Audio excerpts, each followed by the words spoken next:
warahmatullahi wabarakatuh.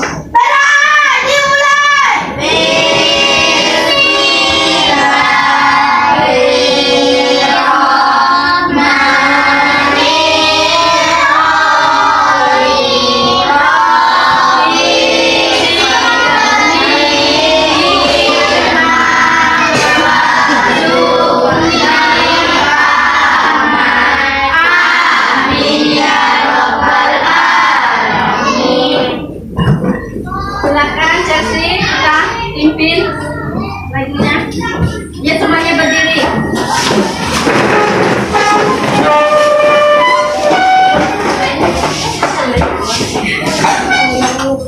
Belajar Pancasila 1, 2, 3. Belajar Pancasila, beriman dan bertakwa pada Tuhan Yang Esa dan berakhlak mulia, berkebinekaan global, gotong royong mandiri, kreatif dan bernalar kritis. Silakan duduk kembali. Apa kabar anak-anak ibu semuanya?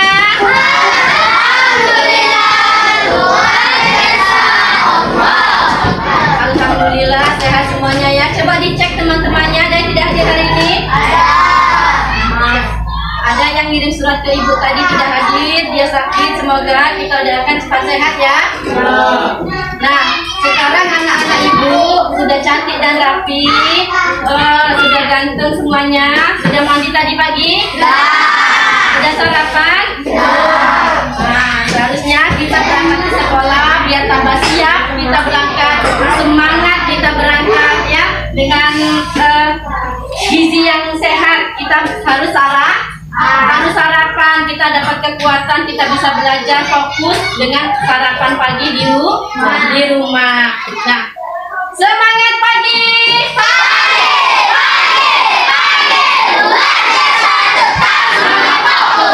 Oke, kita mulai pembelajaran kita hari ini tentang pembahasan materi ide pokok di tematik kelas 6 tema 1.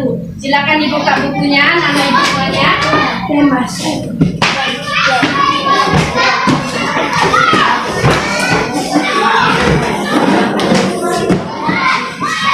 Pada halaman 36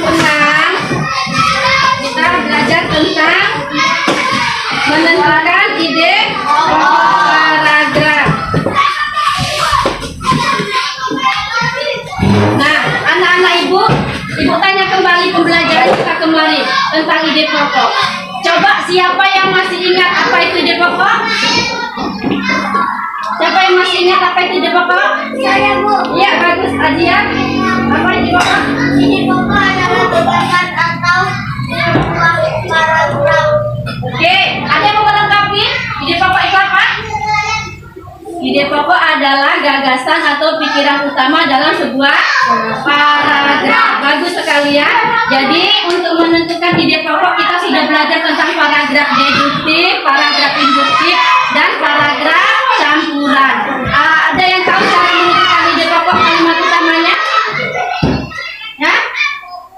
Siapa yang tahu? Oke, siapa Ozil?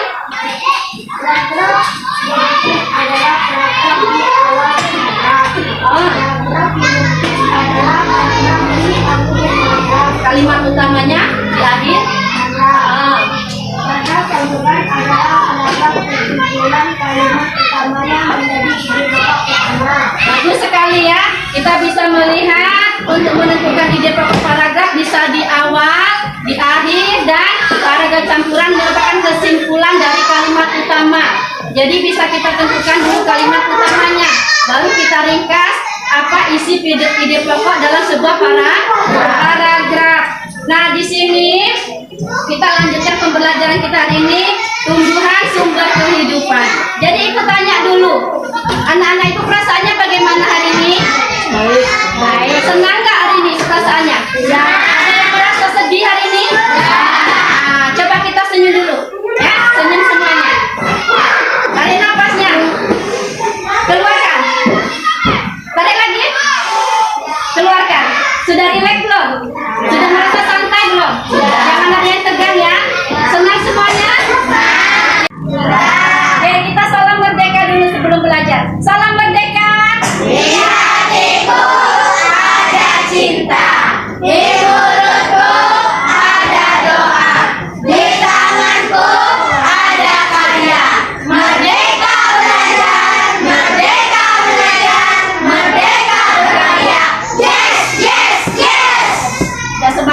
semuanya ya. Ibu ini, anak-anak ibu belajarnya sangat senang, sangat bebas dan nyaman. Jadi untuk menentukan ide pokok ini kita harus membaca dulu paragraf tumbuhan sumber kehidupan. Anak-anak ibu yang sudah lancar membaca siapa saja? Oke, banyak yang sudah lancar membaca. Silakan yang lancar membaca sendiri bisa? Silakan yang mau membaca sendiri duduk di sebagian sebelah sana. Oke, yang mau dibimbing membacanya, mendengarkan ibu membaca silakan di sebelah sini.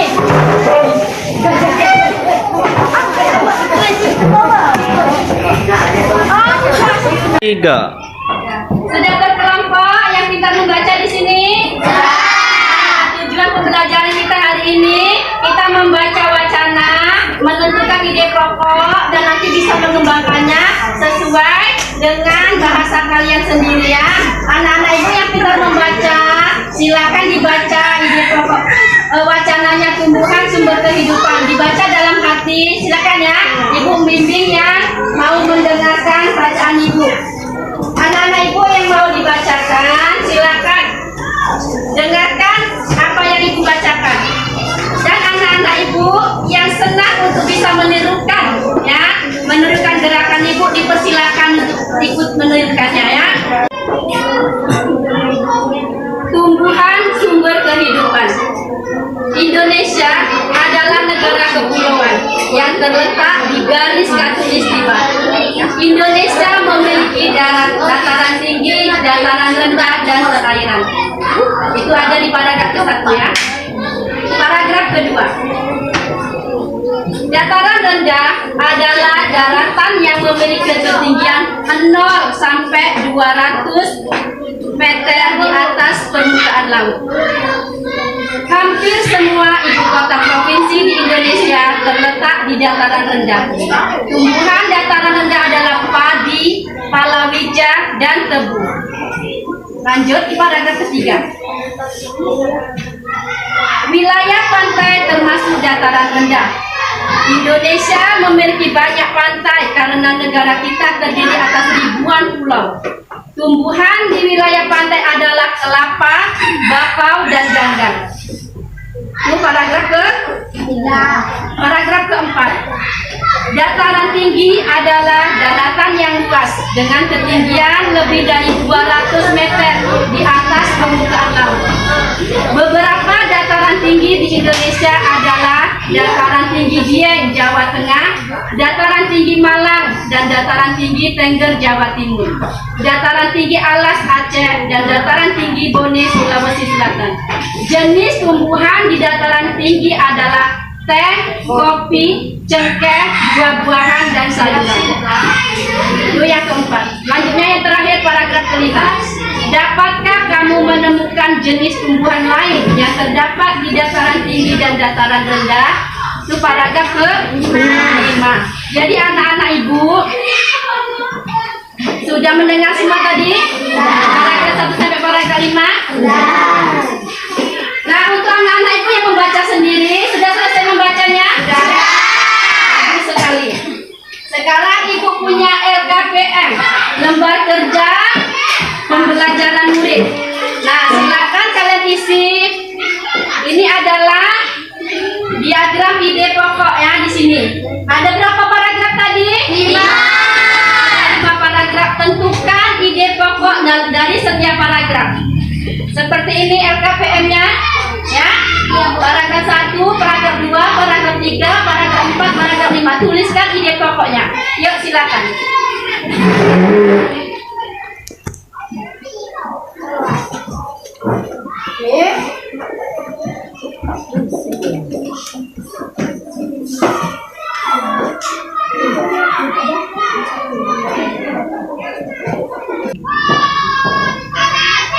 Sudah semuanya mengisi diagram ide pokok? Kelompok sini sudah? Sudah? Alhamdulillah. Jadi untuk diagram ide pokoknya kita presentasikan. Ayo, siapa yang mau maju membacakan ke depan? Yuk, siapa? Ya, Bu. Oke, tangan apa sayang? Nah, bagus, tangan kanannya itu petunjuknya. Silakan ke depan.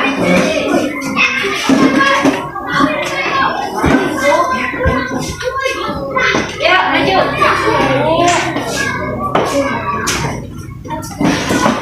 The Bluetooth device is ready to pair. Negara Indonesia adalah negara kepulauan. Ide pokok paragraf kedua. Ide pokok paragraf kedua, daratan rendah di Indonesia. Ide pokok paragraf ketiga, pantai termasuk daratan rendah. Ide pokok paragraf keempat, daratan tinggi di Indonesia. Ide pokok paragraf kelima, pertanyaan tentang jenis tumbuhan lain yang terdapat dataran tinggi dan dataran rendah. Oke, bagus sekali. Untuk ide pokok anak ibu ya, ini bukan daratan tapi dataran rendah di Indonesia. Yang kedua ini, yang ketiga juga dataran rendah, jangan daratan-daratan ya. Bedakan dengan daratan dan dataran. Terima kasih. Ada lagi? Ya, bagus sekali ini. Saya Bu. Ide pokok paragraf 1. Indonesia adalah negara kepulauan. Ide pokok paragraf kedua, dataran rendah di Indonesia. Ide pokok paragraf 3, pantai termasuk dataran rendah.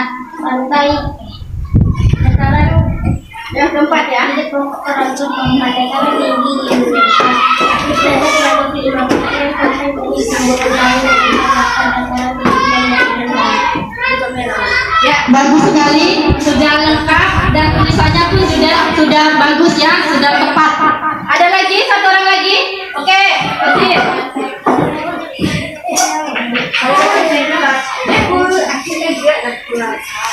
Ide pokok paragraf utama, Indonesia adalah negara kepulauan. Bisa dilihat, ide pokok adalah hal yang dibahas dalam suatu paragraf, ya, merupakan pikiran utama atau kalimat utama dalam suatu paragraf. Cara menentukan ide pokoknya, kita bisa lihat lagi di sini. Tentukan kalimat utama. Jadi kita tadi sudah menentukan kalimat utama dan ide pokok dalam bacaan. Jadi paragraf 1, paragraf 2, paragraf 3, 4 dan 5. Di paragraf 1, tumbuhan sumber kehidupan. Nah, Indonesia adalah negara kepulauan yang terletak di garis khatulistiwa. Indonesia memiliki dataran tinggi dan dataran rendah dan perairan. Jadi kita tentukan kalimat utamanya, Indonesia adalah negara kepulauan yang terletak di garis khatulistiwa. Jadi untuk itu kita ringkas ide pokoknya menjadi Indonesia adalah negara kepulauan. Tentang pembelajaran hari ini siapa yang bisa menyimpulkan? Ayo kesimpulan tentang pembelajaran hari ini. Siapa yang bisa? Boleh, silakan email. Kesimpulan menentukan kalimat utama dan meringkas menjadi ide pokok paragraf. Bagus sekali katanya email, pembelajarannya menentukan kalimat utama dan meringkasnya menjadi ide pokok paragraf. Anak senang dalam mengikuti pelajaran dan mengumpulkan tugas. Oke, siapa lagi? Oke, Okta. Bagi saya Bu, yang menarik adalah saat saya menemukan hasil tugas saya di depan kelas ini. Bagus sekali kata si Okta tadi, yang menarik saat Okta ke depan tadi ya, membacakannya ke depan kelas, membacakan hasil tugasnya. Ada lagi yang mau refleksi? Oke, silakan Yayan. Apa Yayan? Saya sangat senang karena diberi kebebasan dalam mengikuti pelajaran dan dalam mengumpulkan tugas. Bagus sekali katanya, sangat senang dalam diberi kebebasan memilih metodenya ya, metodenya dalam mengumpulkan. Oke, anak-anak ibu untuk penugasan kalian di minggu depan, anak-anak ibu proyeknya silakan kalian kembangkan lagi ide pokok tadi, ide pokok yang dibuat ini ya, ada 5 tadi, silakan dikembangkan menjadi sebuah narasi, menjadi sebuah cerita ya, menurut bahasa kalian sendiri, menurut bahasa kalian masing-masing. Jadi anak ibu silakan dibuat cerita menggunakan bahasa sendiri, bisa dipakai dikumpulkan melalui diagram ide pokok, membuat poster, boleh membuat kartu-kartu Ya, kartu ide pokok. Kartu ide pokok mana yang membuat kalian nyaman? Mengumpulkan tugasnya pakai diagram lagi atau membuat kartu ide pokok dibuat jadi cerita? Bisa? Paham tugasnya? Nah, boleh dipilih, boleh mengumpulkannya memakai kartu ide pokok, boleh menggunakan diagram ide pokok, tapi dikembangkan lagi menjadi sebuah cerita. Bisa ya? Oke, tepuk